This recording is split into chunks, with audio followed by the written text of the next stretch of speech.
కేంద్ర ప్రభుత్వ సహకారంతో ఆంధ్రప్రదేశ్లో చేనేత రంగం అభివృద్ధికి కూటమి ప్రభుత్వం వ్యూహాత్మకంగా అడుగులు వేస్తోంది. అమరావతిలో national institute of fashion technology సంస్థ ఏర్పాటు కోసం రాష్ట్ర ప్రభుత్వం 10 ఎకరాల స్థలం కేటాయించింది.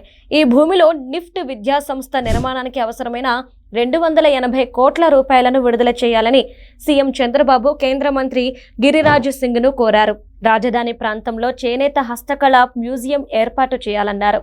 కేంద్ర ప్రభుత్వం తీసుకొచ్చిన న్యూ ఏజ్ ఫైబర్ మిషన్ ప్రాజెక్టులో ఏపీని ప్రాధాన్యత రాష్ట్రంగా గుర్తించాలని సీఎం చంద్రబాబు విజ్ఞప్తి చేశారు. తమిళనాడు, కర్ణాటక రాష్ట్రాల్లోని టెక్స్టైల్ మ్యానుఫ్యాక్చరింగ్ క్లస్టర్లకు దగ్గరలో ఉన్న కుప్పం ప్రాంతంలో పీఎం మిత్ర పార్క్ తీసుకొచ్చే ప్రయత్నం చేస్తున్నారు.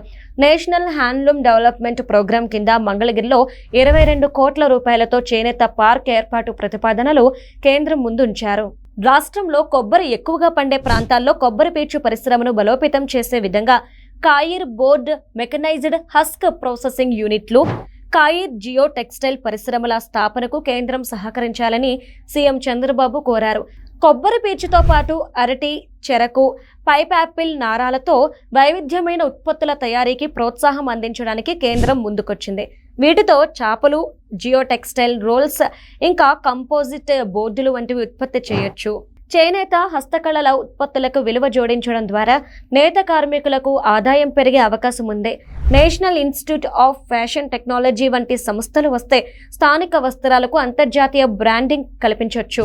ఉప్పాడ, మంగళగిరి, వెంకటగిరి, ధర్మవరం వంటి ప్రాంతాల్లో తయారైన వస్త్రాలకు మన రాష్ట్రంలోనే కాక దేశవ్యాప్తంగా మంచి డిమాండ్ ఉంది. ఈ జియో లోకల్ బ్రాండ్స్ని ఇంటర్నేషనల్ లెవెల్కి తీసుకెళ్తే ఏపీలో చేనేత పరిశ్రమ అభివృద్ధి రాకెట్ వేగంతో దూసుకుపోతుంది.